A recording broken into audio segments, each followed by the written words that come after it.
중국의 정치 변화에는 우선적으로 말씀드릴 수 있는 것은 단기적이고 직접적인 영향은 어려울 것이다. 단지 중국 정부에게 각성제나 촉진제 역할을 할 수 있다.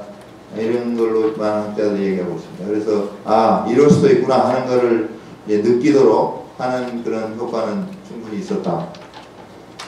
서로 중국 정부하고 저기하고는 이제 중동하고는 서로 성격이 다른 정치, 경제, 사회, 문화적 불안정 요인을 갖고 있습니다. 그리고 두 지역의 집권층의 리더십 역량에도 차이점이 있는 거죠. 그러니까 제일 큰 거는 1인 독재하고 공산당이나 어떤 장기 집권 체제 이거하고가 차이가 큰 거죠. 그러니까 중동은 대부분이 지금 왕이나 또는 대통령이나 이런 1인 독재, 무바락 같이 이런 데 대한 저항이었는데 중국은 당정이 지금 다 연합체제잖아요. 그래서 타겟가 너무 큰 겁니다. 그러니까 국민의 힘으로 이게 격파하기가 어려운 거예요. 근데 이제 중동 같은 데는 1인 독재니까 국민이 일어나면 뭐 방법이 없는 거죠. 그래서 중국하고 가장 비교할 때 제일 큰 게 타겟팅 문제입니다. 타겟팅이 중국은 완전히 큰 덩어리이기 때문에 어떻게 할 수가 없는 거예요. 그래서 그런 식으로 이해하시면 좀 쉽고요. 당정 간부가 또 정기적으로 교체되지 않습니까? 중국 같은 경우 이제 내년이면 또 교체가 된다고 알고 있는데 공산당 장기 집권에 대한 또 문제의식이나 거부감이 없어요. 지금 중국 현재 어떻게 알고 계신지 모르지만 저희들이 파악하기는 별로 거부감이 없다고 해요.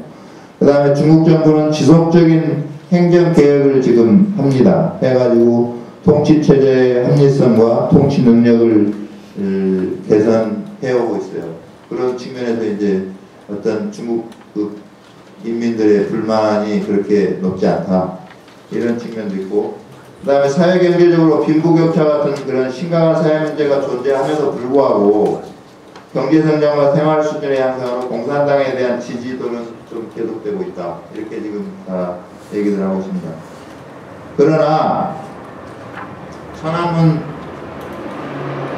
천안문 사태 뭐 우리가 다 뭐 이렇게 보았습니다만 그런 전례를 경험한 중국 공산당은 최근 중동 정치 변화의 국내적 파급 효과를 경계하고 있고 사회 문제 해결을 위해서 사회관리체제 개혁의 필요성을 재인식하는 계기가 충분히 되었을 거다. 이렇게 학자들이 얘기를 하고 있습니다.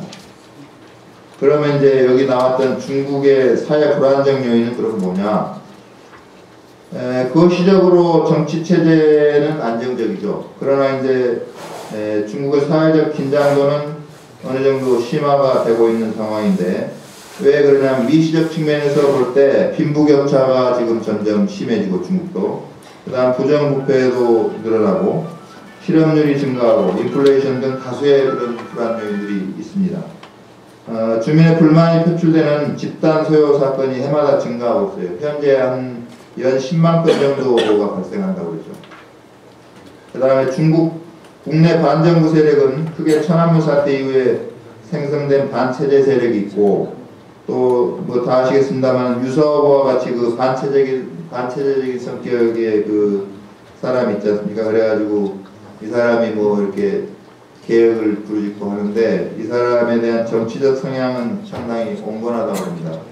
그리고 급진적인 NGO와 남방 지역을 중심으로 형성된 정부 비판적 언론 이런 것들이 이제 있습니다. 그러나 반정부 세력이 과도하게 서구적인 아젠다를 대변하는 경향은 있으되 정치 변화의 촉진제나 매개체 역할은 할 수 있겠습니다. 그러나 이제 조직화 제도화될 그런 가능성은 좀 비교적 낮다고 이렇게 판단할 수 있습니다.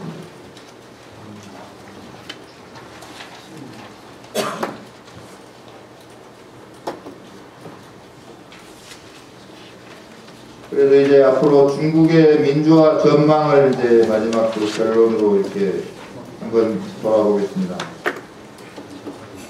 단기적으로 중국의 어떤 급진적인 정치 변동 가능성은 방금 조금 전에 말씀드린 대로 별로 높지 않다 이렇게 말씀드리고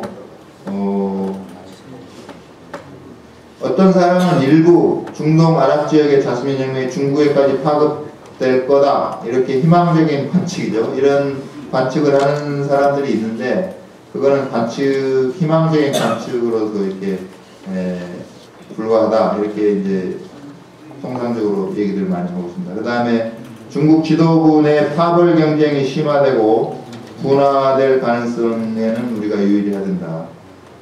무슨 얘기냐면 중국이 집단 지도체제이지 않습니까? 그래서 합의를 통한 안정을 지금 유지하고 있는데 최고위층에서도 이게 내부적인 합의를 달성하는 과정에서 마찰이 발생할 가능성은 언제든지 있는 거죠. 집단 지도체제의 그 어떤 특성상 똑같은 의견으로 이렇게 합의화되기는 쉽지 않지 않습니까? 그래서 그런 거는 우리가 좀 사안마다 잘 볼 필요가 있다.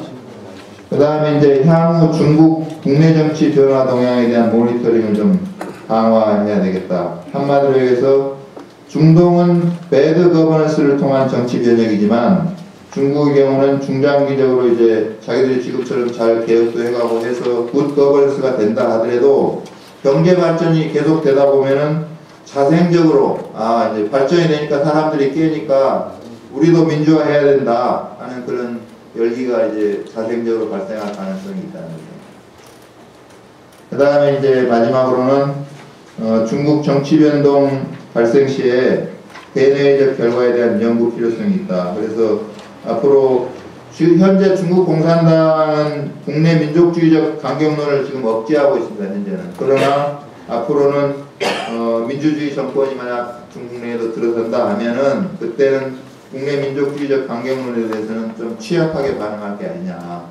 그렇기 때문에 상당히 그 앞으로 어떤 정치 상황이 되더라도 대외 정책에서 패권을 추구할 걸로 이제 보는 거죠. 우선 국력이 여러분들이 아시다시피 인구가 13억에 아주 대단하지 않습니까? 그래서 이제 G2 벌써 얘기가 나왔고 중미 간에 지금 뭐 이제 서로 경쟁 상황이고 앞으로 뭐 미국을 능가할 거다 이렇게 얘기를 합니다만은 그거는 또 일부 학설에는 미국을 그래도 지금 뭐 이 GDP를 비교해보면 뭐 미국하고는 너무 차이가 많기 때문에 그렇게 쉽게 미국이 중국한테 이렇게 어떤 주도권을 뺏기지는 않을 거다. 특히 군사적인 측면에서는 그런 식으로 분석하는 분들이 많이 있습니다.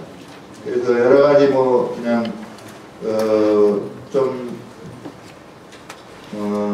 부실하게 좀 정리가 된 느낌도 듭니다만은 제가 그냥 여러 가지 많은 걸 커버하다 보니까 조금 여러분들이 이해가 잘 되셨는지 모르겠습니다. 특히 중국 문제에 있어서 초기에 시위가 좀 중국에도 이렇게 전파가 됐죠. 그래서 그때 신장 위구르 지역이 이제 여러분들이 아시다시피 그 중국 내에서 이슬람 그러니까 무슬림들이 많이 있는 곳입니다. 거기서 이제 시위가 생겼는데 그 성장이 아주 잘 처리를 잘해가지고 체포를 많이 하고 뭐 이렇게 했습니다만 한 500명 이제 북경시 이런 것 하고 해서 잘 마무리를 하는 바람에 중국에서 지금 더 이상의 그 시위가 발생하지 않고 있지 않습니까? 그래서 중국 체제를 이해하는 것은 아까 말씀드린 대로 제가 볼 때는